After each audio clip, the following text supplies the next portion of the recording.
With his work. Oh. Work. Hey. Thank you.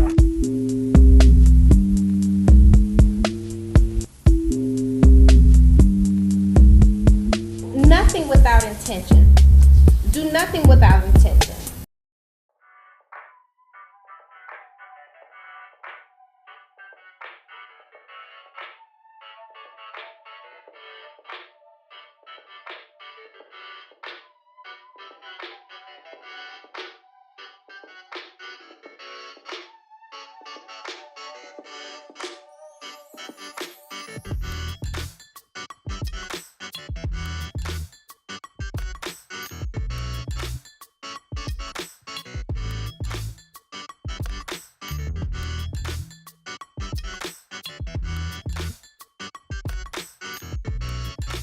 I'm Athena Montgomery, founder of the I Can Collective.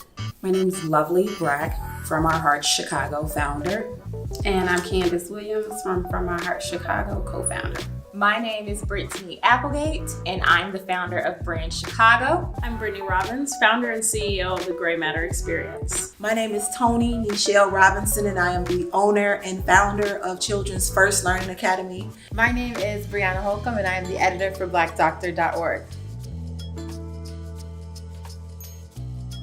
Brand Chicago was founded in April 2017 right here in Chicago. It started off as an event that was hosted to teach developing entrepreneurs like the entrepreneur that I was at that time how to brand their business, market it, build it so that it's sustainable and that it can continue to grow and leave this lasting legacy. What came from that event was a sold out audience. There were 150 plus young Black millennials in a room in Bronzeville. And when it ended, I kept getting a lot of messages saying, when is the next one? When is the next one? I want to learn more. So coming out of that conference, we hosted a series of events that fall that went amazing. We were teaching these development entrepreneurs different skills. The events just never stopped. So every single month, Brand Chicago has these events that are put in place to educate developing entrepreneurs and career professionals how to do entrepreneurship right and how to build sustainable, marketable, and profitable businesses. About 6 years ago, I decided to open up my own childcare center because I just saw a need within a certain community that I wanted to work in. And so I wanted to put something in there because I had already been working in other communities with childcare centers. So I wanted to put something in there that would not only create jobs and opportunities for the community, but to serve children in need and to provide excellent child care. The way it came about is in 2014, I had started out on my own just finding different families to cook for.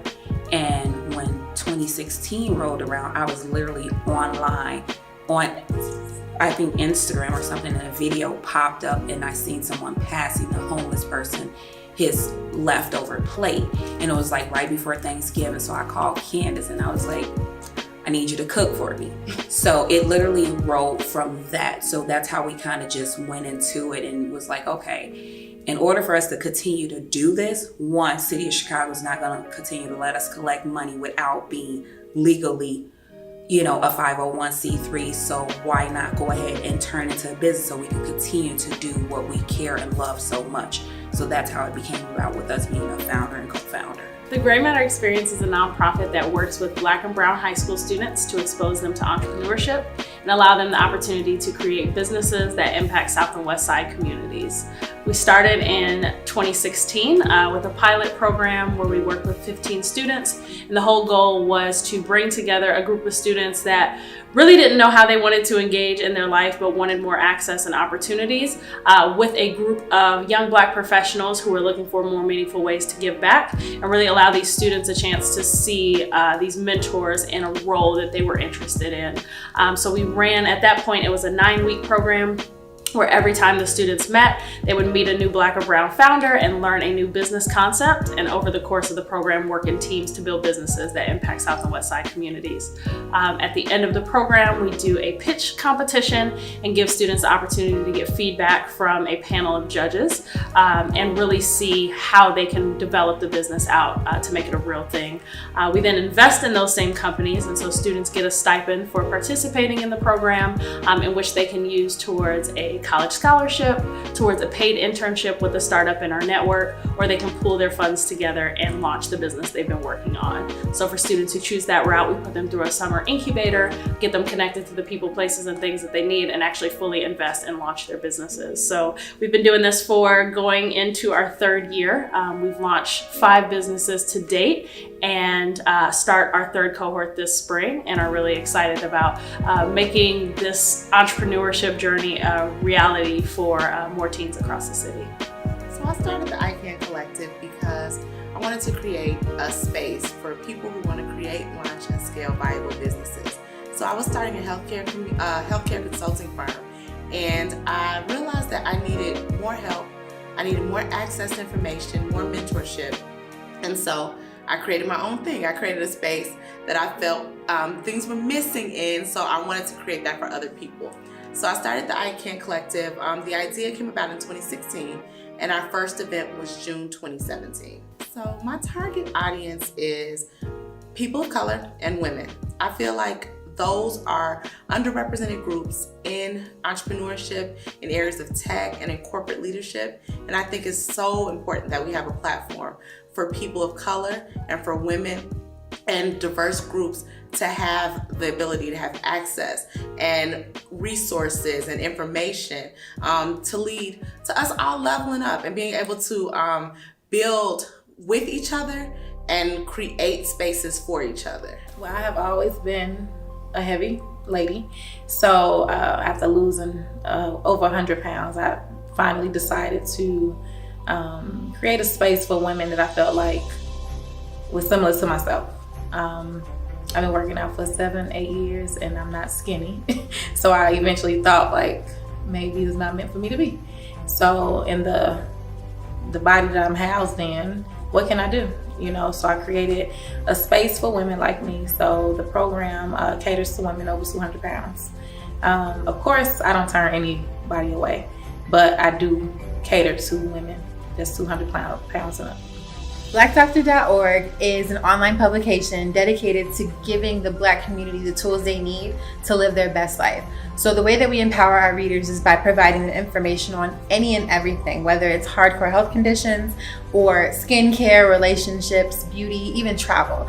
Whatever it is that's going to help you live your happiest and healthiest lifestyle, we're giving it to you.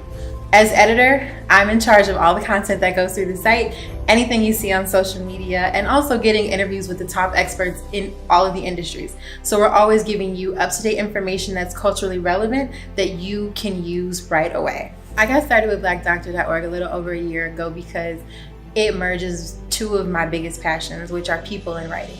So through writing, I'm able to affect change in the Black community, and also in myself. I've learned a lot in my position, and I just love being able to go into an office every day that I'm able to give to as well as receive from.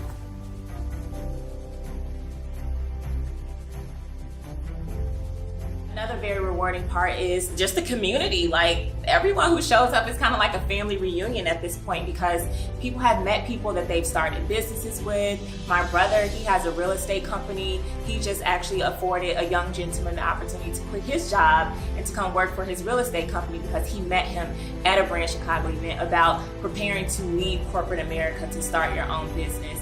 And now they're partners.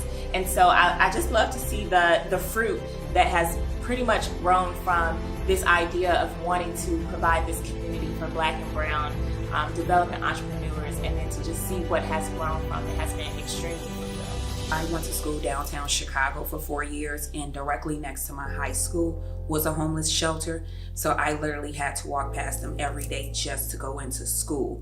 And I've always said that if I made it big, I was gonna buy a shelter. Well, I didn't make it big, so why not do the next best thing, which is still help the people that's out there on the street, meeting them where they're at, because they may not go into a shelter today. They may not go into a shelter next week. So why not just meet them where they're at with the basic necessities of what they need every day in life? It's extremely rewarding for me to have children who maybe are experiencing separation anxiety, and they are crying continuously when they first come in because they're separated from mom. But once they get with us and they're with us for no longer than a week or 2, then they are clinging on to us and they do not want to go home. Being women, being happy, confident, and just excited about the small things, whether it's being able to put on some pajamas for the family photos for Christmas, or some new underwear, just anything. The husband being able to put their whole arm around the waist, just anything like that just makes me feel good, and knowing that I help someone feel just a little bit better about themselves. It's just a good feeling. It's a selfless act. You know, I've never personally been homeless, or that I know of anybody in my family, but I've been on my own since I was 16, and I've had people do for me that was not my family. They weren't total strangers, but we may have met in church or, you know, something to that effect, but they didn't have to do that. And like 2 or 3 of them, we're still friends now, over 20 something years. So just the fact that somebody reaching for you and you don't know them, like, that's just a good feeling in itself. Meeting such a variety of people. I meet all types of people. I'm able to impact lives. Several people tell me how much what I do inspires them, and it's always so surprised to me, because we go about our days and we do things not for the reward, not for, you know, the accolades, but when people tell me that what I've done has motivated them and has inspired them to start their own business, create their own things, and to actually like make the things that they wish exist in the world, that is so rewarding to me. I think the most rewarding aspects of the organization, again, are twofold, right? So one, I'm in an office that is completely Black. My CEO is Black. All of my coworkers are Black. And we, again, are serving the Black community. So the other side of that is being able to see people live healthier and longer. We know that the Black community lives sicker and dies younger.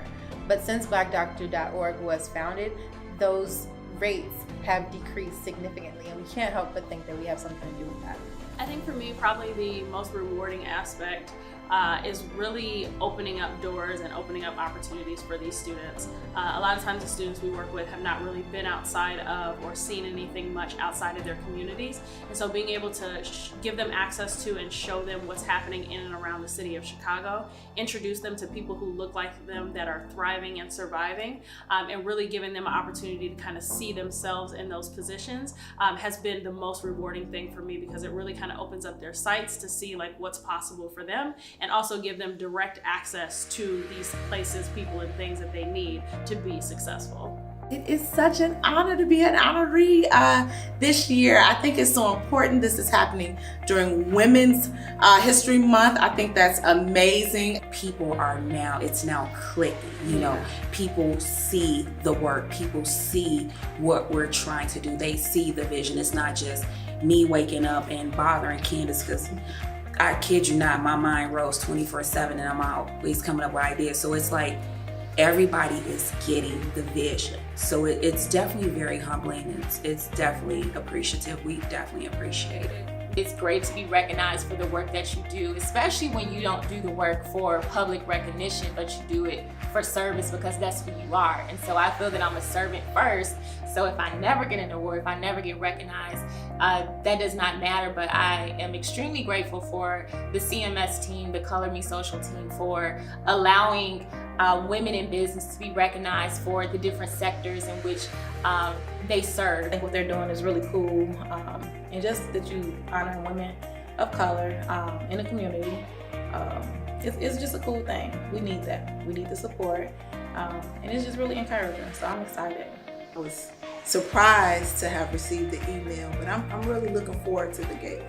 I am so excited to be here and just so honored to be thought of. One, as a Black woman in business, but two, as a Black woman in education.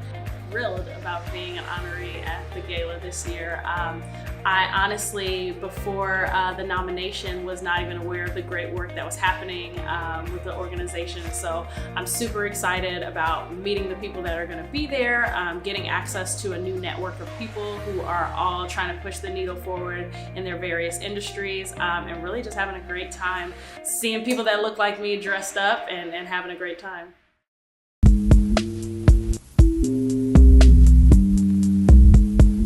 Nothing without intention. Do nothing without intention.